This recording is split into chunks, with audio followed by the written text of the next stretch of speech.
Vriende, ons is steeds, soos ek vir gesê het, laasweek in die Desember vakansie, of Desembertyd besig met die hoofthema van die Kersboodskap, nee, die boodskap van Jesus. En ons het vir gesê, ons gaan dit as ons hoofthema hou, en dan gaan ons in die tydperk waar ons begin die 6de tot en met die 25ste, gaan ons vir u 4 boodskappe bring, wat hier die Kersverhaal uitbou. En ek vertrou regtig dat na die reeks van 4 oor Kersfees vir u 'n nuwe insig sal gee oor Kersfees, oor die geboorte van Christus, dat ons nie kan verval in die wêreld of in dit wat nie pas by Kersfees nie. Ons het begin laasweek, vriende, as ons terugblik kyk vir 'n oomblik, het ons gepraat oor die belofte. Ons het gesê dat Kersfees begin so ver as Genesis 3. Daar begin die belofte. Wat is Kersfees? Kersfees is die vervulling van die belofte in Genesis 3. Dit was ons eerste boodskap. Nou wil ons vandag kom by die tweede gedagte, vriende, en ons wil u nooi om te blaai na Matteus, en ons gaan saam lees Matteus 1, ek gaan saam lees vanaf vers 17 tot en met vers 25. Ek sien hy sê iets anders daar, maar ek het so 'n bietjie verder gaan lees, so ek wil hom graag deurlees. Nou, hoekom ek vers 17 bylees, dat u die draad kan kry van wat hier gebeur. Onthou, Matteus Evangelie is geskryf om die koningskap van Christus te wys. Onthou julle? Markus het geskryf om die diensknegskap van Christus te bewys. Lukas het geskryf om die mensheid van Jesus te beskryf. Johannes het geskryf om die godheid van Christus te beskryf. So wanneer ons by Matteus is, gaan dit oor die koning. En die oomblik wanneer jy aanspraak maak op 'n koning, wil ons weet, hoe kom jy hier? Wat is jou bloedlyn? En ons het laasweek weer gesê, dat God het begin met 'n belofte aan Abraham. Onthou julle die boodskap? So kom ek lees vir jou vers 17. Hy skryf die hele van vers 1, skryf vir hele geslag. Skryf vir die geslag van Abraham neer tot hier. Vers 17 sê, al die geslagte dan van Abraham tot Dawid is 14 geslagte. En van Dawid tot die Babyloniese ballingskap 14 geslagte. En die Babyloniese ballingskap tot Christus 14 geslagte. So kyk hoe duidelik spel hy vir jou sy bloedlyn uit. Jy kan gaan lees vers 1 tot en met vers 13. Dis die bloedlyn van die Here Jesus. Dis waaruit hy kom. Nou as jy teruggaan na die na die Genesis 3 belofte toe, ek sal vyandskap stel tussen jou saad en haar saad. Daar het ons nou te doen met hierdie saad. Nou kom ons gaan lees oor hierdie saad in vers 18. Die geboorte van Jesus was dan so. Toe sy moeder verloof was aan Josef, voordat hulle saamgekom het, is hy swanger bevind uit die Heilige Gees. En Josef, haar man, omdat hy regverdig was en ontwillig om haar openbaar te maak, het hy hom voorgeneem om in die geheim van haar te skei. Maar terwyl hy in die gedagte gehad het, verskyn daar 'n engel van die Here in 'n droom aan hom en sê, Josef, seun van Dawid, wees nie bevrees om Maria jou vrou by jou te neem nie, want wat in haar verwek is uit die Heilige Gees. En sy sal 'n seun baar, en jy moet hom Jesus noem, want dit is hy wat sy volk van hulle sonde sal verlos. En dit het alles gebeur sodat die woord vervul sou word wat deur die Here deur die profete gespreek is. Nou vat jy terug na Jesaja 7 toe, vers 23. Kyk, die maagd sal swanger word en 'n seun baar, en hulle sal hom Immanuel noem. As dit vertaal word, God met ons. En toe Josef uit die slaap wakker word, het hy gedoen soos die engel van die Here hom beveel het en sy vrou by hom geneem. En hy het haar nie bekend totdat sy die eerstgebore seun gebaar het nie, en sy het hom Jesus genoem. Wat 'n pragtige verhaal. Elke keer as ek lees, is dit vars en dit is nuut. En dit is wat God se woord so uniek maak. Elke keer as jy hom lees, is daar nuwe goed wat vir jou uitstaan. So ek gaan teks van oordeenking na gebruik, vriende, vers 23. Die maagd sal swanger word en 'n seun baar, en julle sal hom Immanuel noem. Dit as dit vertaal word, God met ons. Nou gaan ons 'n baie interessante teologiese woord gebruik om dit nou te beskryf wat hier staan. En dis ons tema, die inkarnasie. Ons het gepraat oor die belofte. Nou praat ons oor die inkarnasie. So kom ons gaan 'n paar vrae vra. Ek dink die eerste wat ons moet vra is, wat is inkarnasie? Wat is inkarnasie? Vriende, eenvoudig, inkarnasie is God self wat mens word en sy naam is Jesus. Dis die inkarnasie. Hierdie inkarnasie van God wat kom mens word en ons noem hom Jesus, is nie 'n goeie mens nie. Hy is nie 'n profeet van God soos daar deur die Mohammedane geleer word nie. Hy is nie 'n rolmodel om jou lewe op in te bou met al sy morele standaarde nie. Hy is nie 'n besondere mens nie. Hy is nie die goddelike wese wat lyk of hy iets anders het nie. Nee, hy is God wat mens word. Jesus is die persoon wat geïnkarneer is.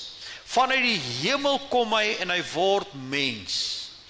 Kolossense 2 vers 9, want in hom, wie is daai hom? Sien jy die hoofletter? Dit verwys na Jesus. Woon al die volheid van die Godheid liggaamlik. Ek het dit laas vir gesê, ek gaan dit weer vir u sê. Hierdie is die waterskeidingswaarhede van die evangelie en van die Bybel. Dis hier waar kerke of bewegings of vals is, of die waarheid verkondig. As Jesus nie God is in die teologie van 'n kerk of beweging nie, is dit vals, dis nie van God nie. Hy is die kernwaarheid van die teologie, is God wat kom mens word het. As jy kyk na 'n groot wiel, kom ons vat 'n Ossawa wiel, daar in die middel het ons wat ons noem die hap, ek weet nie as jy Afrikaans nie, die huls, daai is die senter. Al die speke kom uit hom. Jesus is God wat kom mens word het. Hy is die middelkant van daardie wiel. Alles bestaan uit hom en deur hom. Maar kom ons gaan verder terwyl ons praat oor die inkarnasie. Daar is 'n ongelooflike uniekheid aan die inkarnasie. Vriende, hierdie inkarnasie is alleen waar by God. En die woord sê daar in Jesaja 43, ek is die Here. En daar is geen, kyk mooi, heiland buiten my nie. Nou heiland beteken iemand wat jou heil kom bewerk. En daarom het 'n nuwer vertaling dit so vertaal. Net God kan red. Ek is die Here en buiten my is daar geen verlosser nie. Vriende, daar is 'n inkarnasie wat die Hindoes beskryf. Hierdie is nie dieselfde nie. Hierdie is totaal uniek. Nou 'n bietjie meer daaroor sê.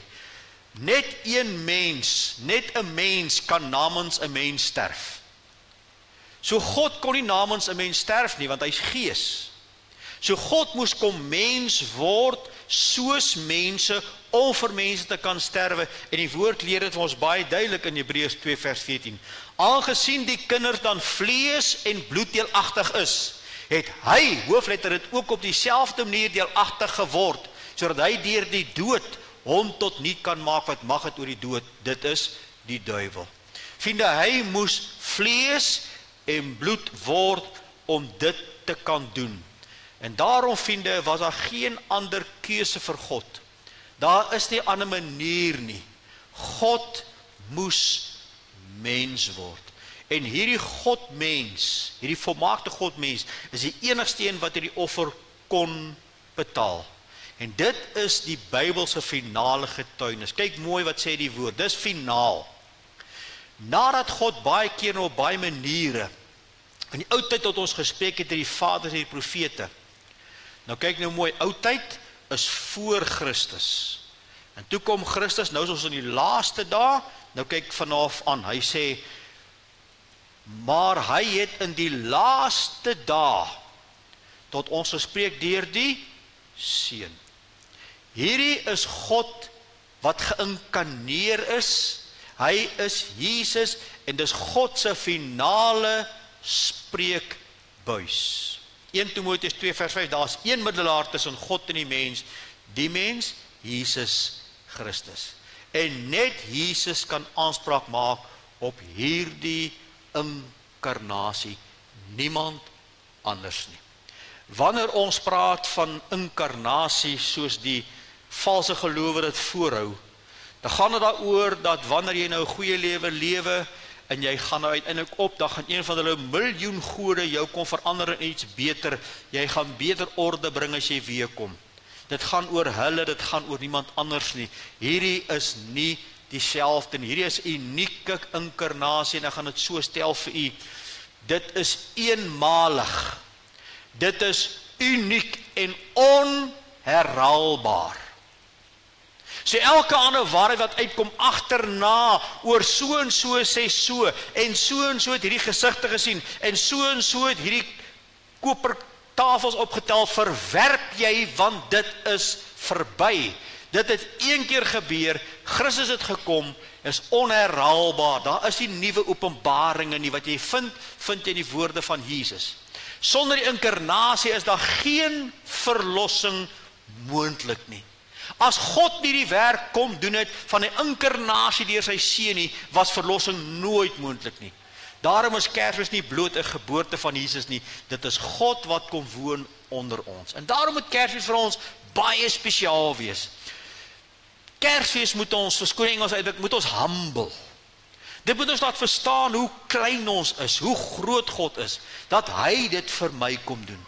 Nou ek gaan vir 'n gedig voorlees, ook op rekenaar, ook op die PowerPoint sal kry, maar dit is nou om die inkarnasie van God wat mens word te beskryf. Kyk die pragtige, luister na die woorde. In die stilte van 'n nag in Bethlehem het die hemel die aarde gesoen. Die oneindige het klein geword. Die ewige het tyd binne gestap. En God het asem gehaal as 'n kind. Die Skepper het nie in 'n paleis gekom nie, maar in 'n krib. Nie met trompette nie, maar met 'n moeder se fluisterstem. Die woord het vlees geword. God het hande gekry wat kon aanraak, oë wat kon huil, 'n hart wat kon breek. Kersfees sê, God is nie ver nie, hy het gekom. En vriende, dit is die inkarnasie. Dis wat dit beteken, is dat Kersfees is God wat kom mens word. En dit bring my tweede gedagte. As jy kyk na die prentjie wat ek nou daar vir op die bord het, nou was dit iets wat baie ver was, wat nou al hoe nader kom tot hy letterlik op 'n punt gedryf word. En dit bring my op my tweede punt, en ek noem dit die fases van God se teenwoordigheid. Onthou nou wat is Kersfees? Kersfees is die belofte van ouds wat vervul is. Kersfees is Immanuel, die inkarnasie, God met ons. Maar kom ons gaan kyk na hoe werk hierdie teenwoordigheid van God. En ek wil nou terugvat en ek gaan vir u so oor die Bybel vlieg en baie kort om vir te wys die verskillende fases. In Genesis 3 wandel God saam met die mens in die aandwindjie. Jy kan dit gaan lees. Adam en Eva wandel saam met God in die aandwindjie. Dis hoe God dit aanvanklik gemaak het. En toe kom ons daar die sondeval en die belofte van laasweek. Toe kom God en hy werk met hierdie volk wat hy vir homself gestig het, wat hy nog gaan gebruik, en hy gaan uit hierdie volk, het gaan hy ons nou die verlosser laat gebore word, en die woord laat kom. Nou sê hy vir die volk, ek gaan julle leer om my te aanbid, so bou 'n tabernakel, dat ek onder julle kan woon in Exodus. So in Exodus kom hy nou 'n bietjie nader na die volk toe, en hulle bou 'n tabernakel, sodat hy onder hulle kan woon. En dan in Exodus 40 lees jy hoe die heerlikheid van God die tabernakel vul. Kyk hoe naby kom hy nou, hy is hier by die mens. 1 Konings 8 vers 10, dan gaan hy uiteindelik van die tabernakel weg, dan bou hulle die tempel. En in die tempel lees ons dat God se teenwoordigheid die tempel gevul. En dan kom God nog nader in Jesaja 7 en hy gee vir ons hierdie Immanuel profesie. Sagaria 2 vers 10 sê hy kom woon in julle midde. In Johannes 1 vers 14 leer dat Jesus het kom tabernakel nou onder ons. So sien u hoe dit ver was en naby word tot op 'n punt. Die laar wat steeds kleiner word. Kyk gou mooi. Eers woon God op 'n berg, Sinai. Onthou jy dis waar Moses hom gekry het. Eers in die aandwindjie, toe op die berg, toe in die tabernakel, toe in die tempel en uiteindelik word hy mens. En die sirkel word al kleiner, hy kan nou aangeraak word en hy kom woon nou in ons harte. Wanneer jy weer gebore word, beteken dit dat die Gees van God kom werk in jou dooie gees. Die donker gees van verlorenheid. Hy kom skep daar lewe deur sy gees en deur die woord, sê die Bybel. En hy kom wek lewe in jy en ek se nuwe skepsel in Christus. En ons kan getuig dat Christus nou in ons tabernakel. So kyk hoe mooi is dit, vriende, dat God wat ver was, kom naby tot op Kersfees en tot in die Nuwe Testament waar hy nou in ons harte leef. Niemand is nader aan jou en my as Christus deur sy Gees nie. Hy weet wat alles aangaan in jou lewe. Hy weet wat aangaan in jou hart. Hy weet wat jy dink. Hy weet wat jy verwag. Hy ken jou swakheid. Hy ken jou twyfel. Tog het hy jou lief. Tog beloof hy vir jou. Ek is saam met jou deur die vuur. Ek is saam met jou deur die water. Dit is daar tot op die einde is ek daar. En dit is die fases van God se teenwoordigheid. God met ons. Dit bring my by 'n derde kort gedagte. En dit is nou die vleeswording. Johannes se Kersverhaal. Nou as jy Johannes brief gelees, gaan jy agterkom, daar is nie die detail van die geboorte nie. Kyk waar vat Johannes die Kersboodskap vandaan. Johannes se Kersboodskap word opgesom in hierdie 2 teksverse. Kom ons vat dit nou vir jou onthou, waarmee ons besig? Kersfees, se belofte wat vervul is, dis Immanuel, God met ons, die inkarnasie. Jesus word mens, kyk nou mooi. Johannes 1 vers 1 en vers 2. In die begin was die woord, en die woord was by God, en die woord was God. En die woord het vlees geword en onder ons gewoon. Vriende, kom ons begin by hierdie teksvers, en wat sê ons vir u? God is gees. En daarom as jy hom aanbid, gaan jy hom in gees en waarheid aanbid. God woon in ontoeganklike lig. God het nie 'n liggaam soos u en ek nie. Hy kan homself in 'n liggaam stel en het dit baie gedoen soos die engel van die Here of die owerste van God, dan verteenwoordig Jesus God in 'n liggaam van iets wat lyk soos 'n engel, so dit gebeur. Maar God is gees en om die mens nie 'n boodskap te bring om vir die mens daar te wees, om vir die mens te kan sterwe, moes hy vlees word. In die begin was die woord. Hierdie woord, vriende, kom ons begin by hom, is God se skepende woord. Dit is hierdie woord van God wat uit niks uit kan skep. Dit is God se lewende woord. En Johannes gebruik hierdie woord nie per ongeluk nie. Hy gebruik dit met 'n baie spesifieke gedagte. In die begin was die woord, in die begin was die logos. In die begin was die lewende woord van God. Dis nie net 'n klank nie, vriende, daar's aksie. En God se woord het geskep. Die woord leer dat God het geskep in die 6 dae. En God het gesê, en dit was so. En dis die vermoë wat ons ook veel leer in die Ou Testament seminar, dat God is die enigste een wat kan skep uit niks. Hy is die God wat sy woord gee. Maar die woord, in die begin was die woord openbaar ook vir ons God. Deur hierdie woord wat hy gespreek het deur Moses, kom maar kennis na die volk toe. Sy woord is God se woord, is 'n selfopenbaring. Hy kan leer ken word. En as dit vir hom was en vir sy woord nie, sou ons niks van God gewees het nie. Maar sy woord, hierdie woord, in die begin was die woord red ook. Hy het sy woord uitgestuur en hulle gesond gemaak. God se woord bring lewe, genesing en redder. Kyk wat sê hy, dis Johannes se Kersverhaal. In die begin was die woord. Ons gaan nou aan. En die woord was by God. Die woord was by God. Wat sê dit nou vir ons? Daar is 'n samewerking tussen meer as een persoon. Hier is die woord en hy praat van God. In die begin was die woord en die woord was by God. Daar was verhouding, daar was eenheid. Ons weet as ons die Bybel nou lees met die groot prentjie dat daar was 'n drie-eenheid. Dit was God, die Seun en die Heilige Gees.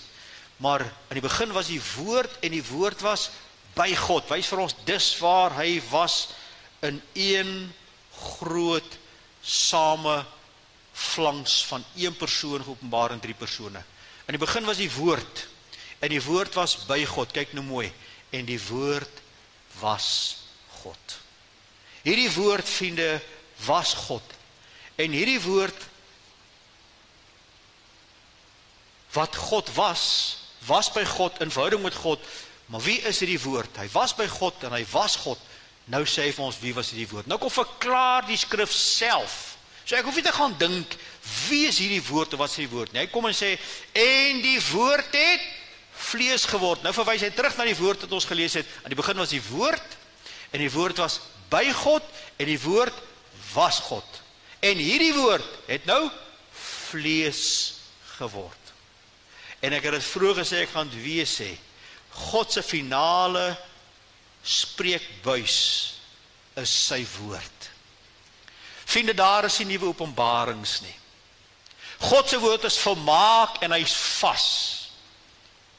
En daarom glo ons as kerk nie aan profetiese uitsprake nie, van die nuwe inligting nie, van nuwe visioene nie. Nee, wanneer ons praat van profetiese akkuraat, praat ons van wanneer u en ek opgewek word om God se woord in 'n situasie in te spreek.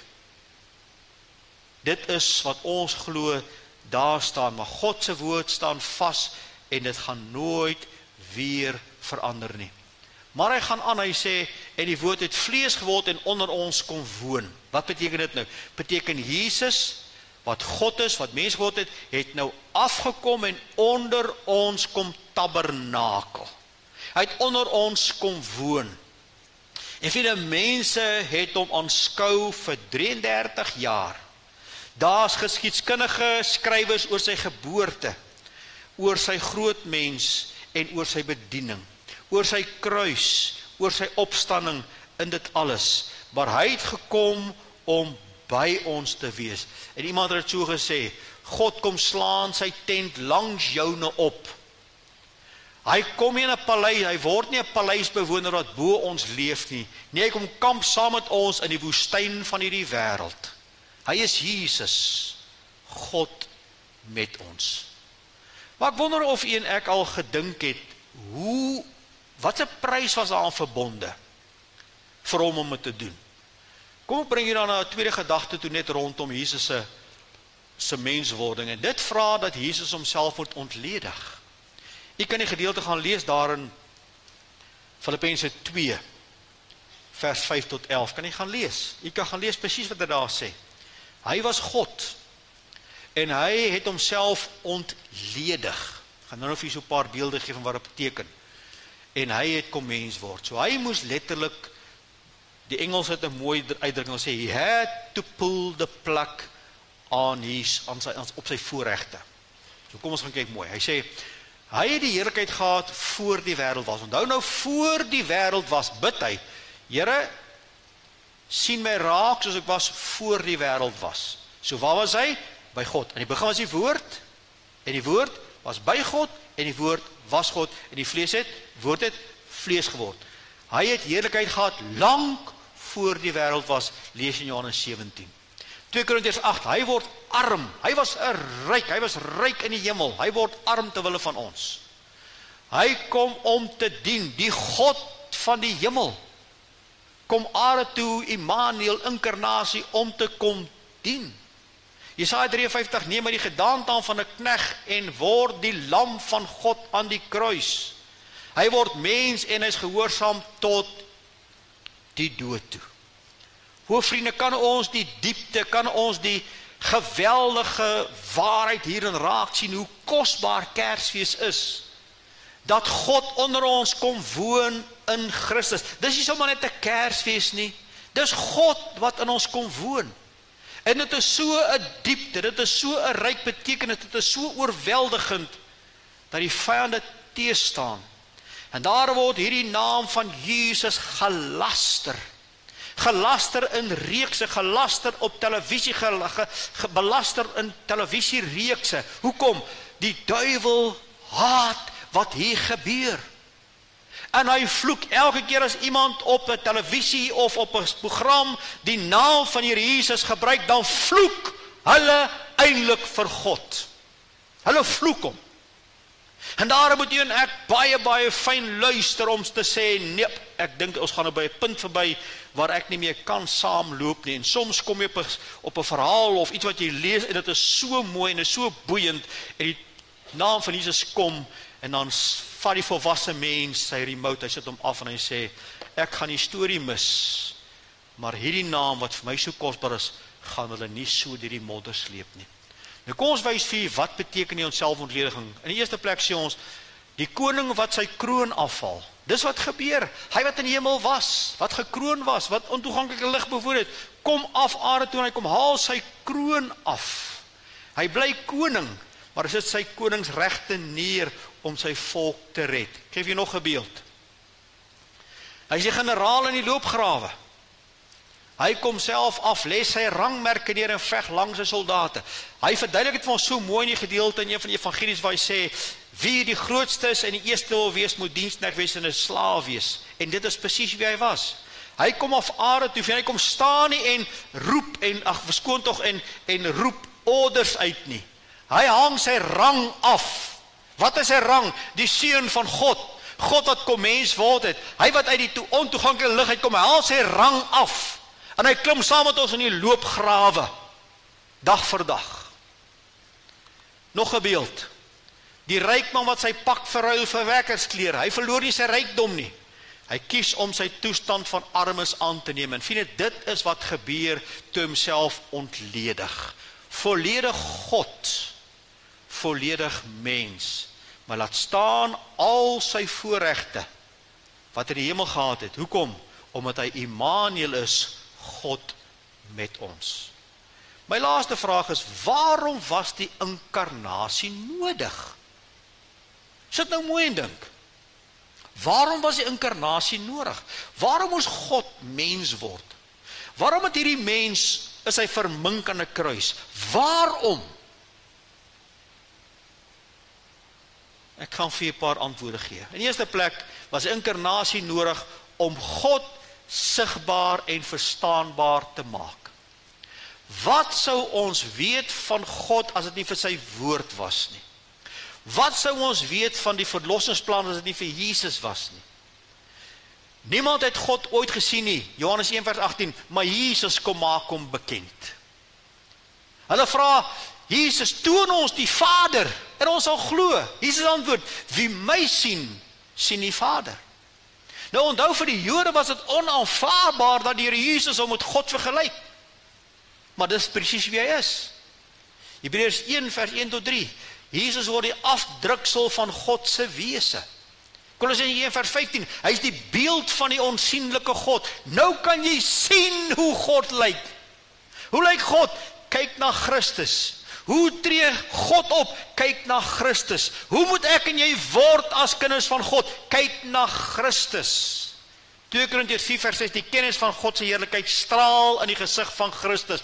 Dis wie hy is, Immanuel, God met ons. Die onsigbare word sigbaar. En vriende, dit is soos 'n skildery wat daar hang in 'n plek, 'n pragtige skildery, maar die ligte is af. En nou probeer jy kyk en jy probeer hierdie skildery waardeer en jy kyk en jy kan sien maar dit maak nie mooi sin nie, want dis donker. En dan kom iemand en hulle sê lig aan en as die lig aangeskakel word en al die ligte kom aan, dan ewe skielik sien jy daardie skildery en jou mond hang oop. Wow. Wat het die verskil gemaak? Die skildery was steeds wow. maar die duisternis het die skildery uitgedoof. Die oomblik toe daar lig kom, toe maak die skildery oop. Ons kan vir God hoor en ons kan vir God lees, maar Jesus kom word die lig. Hy kom sit die lig aan, hy is die lig wat vir ons die onsigbare verstaanbaar en sigbaar maak. Ja, vriende, hy is die een wat die gebreekte brug kom regmaak. By Genesis 3 lees ons dat 'n groot skeiding gekom tussen die mens is verlore. En alle godsdienste buite die evangelie van Christus is besig om brug te probeer bou oor hierdie kloof. En hoe verder hulle bou, hoe verder trek dit weg, want geen mens kan hierdie brug bou nie. Daar's net een brugbouer en dit is Jesus. God sy enigste brugbouer. God self, Immanuel, een middelaar tussen God en die mens. Een middelaar, nie twee nie, net een middelaar tussen God en die mens, Jesus Christus. Hy is die weg en die waarheid en die lewe. Deur hom het ons toegang tot die Vader, Efesiërs 2:18. Romeine 15, ons word versoen deur die dood van sy seun. Vriende, in die eerste plek, kom maak die inkarnasie God vir ons sigbaar. So vriende, jou en my grootste studieveld is Christus. Jy en ek moet in die evangelies boer. Ja, lees ander briewe ook, is belangrik. Maar met Jesus moet ons gedurig gaan leer, hoe het hy opgetree, hoe het hy gedoen, wat het hy geleer in die Saligspreuke, wat het hy gesê, hoe lyk hy? Dit is ons hooftema van ons hele lewe. Waarom was die inkarnasie nodig? Om vir ons die verstaanbare, die onsigbare te verstaanbaar maak en sigbaar te maak. Dis hoekom Jesus gebore is. Maar 'n tweede gedagte, waarom is daar die inkarnasie? Om 'n sondelose plaasvanger te wees. Jesus kom, vriende, en hy word die volmaakte lam van God.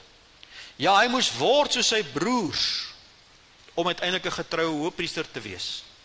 Hy is versoek in alles, maar sonder sonde. Hy het gekom om sonde weg te neem, en hom is daar geen sonde nie.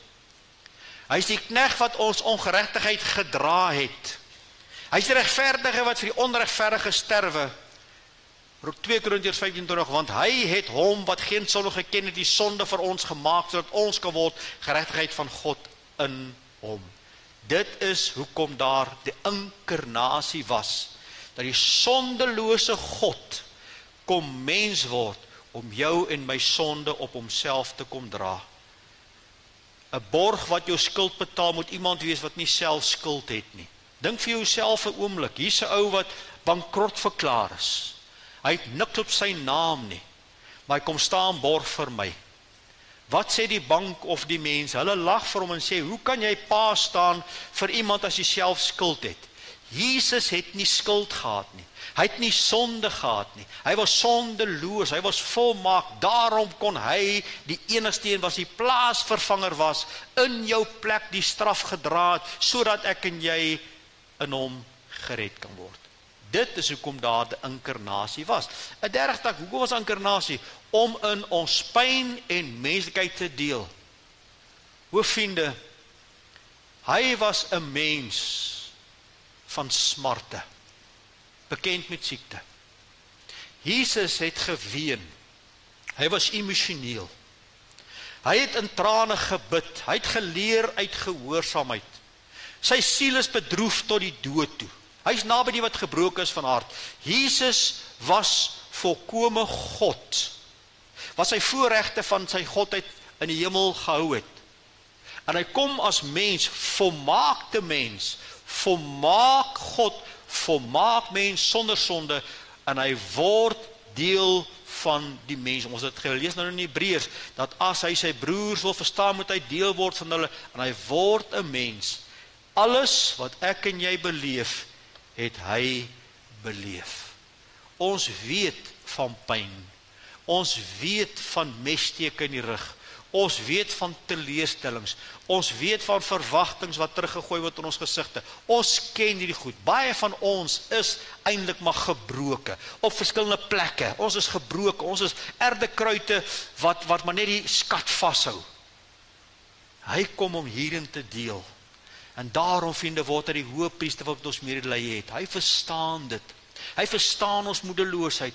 Hy verstaan ons stryd. Hy verstaan die pyn waar ons deurgaan. Hy sê vir ons, kom leef vir ons, kom deel dit met my. Dat ek het uit jou hart uit wegneem met vergifnis en met vryspraak, maar kom na my toe, want ek ken dit, en die beste wat jy kan doen is om jouself daarvan skoon te maak, om jou hart te bewaak bo alles. Hy is die hoëpriester wat verstaan, vriende. En daarom kan ons met hom gaan praat sonder om skuldig te voel. Ons kan ons harte met hom gaan deel, want hy is ons hoëpriester. Immanuel, Jesus, kom ek gee vir jou 'n paar beelde. Hoe lyk dit? Iemand het gesê, dis soos 'n brandweerman. Hier is 'n geweldige brand hier in 'n gebou. En iemand kom staan van buite af en sê, hey, kom uit! Maar Jesus is soos 'n brandweerman, hy roep nie, kom uit nie, hy gaan in, en hy kom red, die wat sy hand opsteek. Is dit nie mooi nie? Dis die inkarnasie. Dis die Kersfees wat ons vier. Dis die geboorte van Christus. Hy loop in die vlamme in. En hy steek sy hand uit na elkeen wat gered wil word, en hy kom red ons. Die beeld van 'n brandweerman, maar hy is ook die beeld van 'n gids in die woestyn. Hy loop nie en sê, hey, volg my nie. Die woord sê, deur sy gees, kom loop hy langs my. Hy is die Parakletos deur sy gees, wat langs ons loop in die woestyn. Ken jy die woestyn? Was al in die woestyn? Vriende, ek kan boeke skryf oor my woestyn, oor ons as gesin se woestyn. Maar een ding kan ek vir jou vandag waarborg. Al was ons woestyn hoe erg, en met tye is hy steeds erg, bly hy by ons. En ons het vir baie mense dit geleer, en ons leer dit vandag weer vir jou. Daar kom 'n tyd wanneer jy met 'n nood sit, en mense sal uitreik, en mense sal vir jou bid, maar daar kom 'n tyd, glo vir my, wat hulle van jou vergeet. Daar kom 'n tyd wanneer die foon stil word. Daar kom 'n tyd wanneer die bemoediging stil word. Dan is dit net jy en God, en ons moet dit leer. Dat op daai woestyn, op sy ergste, op sy droogte, hou jy vas aan Immanuel, God met ons. Ek gee vir jou 'n derde beeld, vriende, die beeld van 'n moeder se nabyheid. 'n Kind word nie geregistreer deur instruksies nie. 'n Kind huil, en 'n kind is ontstel. Kan sy ma soos sy wil vir hom sê, bly stil, wees sterk. Nee, hierdie kind soek sy ma se teenwoordigheid. En die oomblik as hy ma hy kind vat, dan is daar kalmte. Hy kom gee nie vir ons sy woord nie, vriende. Hy kom roep nie instruksies uit van bo nie. Hy kom word mens, en hy kom gee jouself vir hom. Hy is so naby. As jou hart stil genoeg is, sal jy hom hoor. Hy kom gee homself. Vriende, dit is Kersfees. Dit is die tyd van Christus. Dis 'n belofte wat waar geword het in Kerstyd. Dit is ook die vleeswording van God, of die inkarnasie van God, soos ons daarna verwys het. Ons het die oggend geantwoord, wat is die inkarnasie? Wel, kyk my klem op die, daar is net een so 'n inkarnasie, en is God wat Jesus geword het. God wat mens word in Christus. Dat is wie gewys die fases van God se teenwoordigheid. Hoe hy ver was en hoe hy vandag so naby kom. Vriende, ek en jy word geroep om daai nabyheid van Jesus elke dag te vat. Dit is al wat ons aan die gang hou. Dis al wat ons deur hierdie storms vat. Dis al wat ons deur hierdie duister eeu vat, is net dit, dat jy hom baie naby aan jou sal hou. Dan het ons gekyk na Johannes se Kersverhaal, wat het opsom. In die begin was die woord, en die woord was by God, en die woord was God, en die woord het kom vlees word. Waarom is inkarnasie nodig? Het vir 4 punte gegee. Kan jy sien, ons kan sonder die inkarnasie nie gaan nie. Kan jy sien, ons kan sonder Jesus nie gered word nie. En God het dit alles gedoen. Dit is waarom die tyd gaan. God word mens vir jou en my. Hy is Immanuel, God by ons. Amen. Here, baie dankie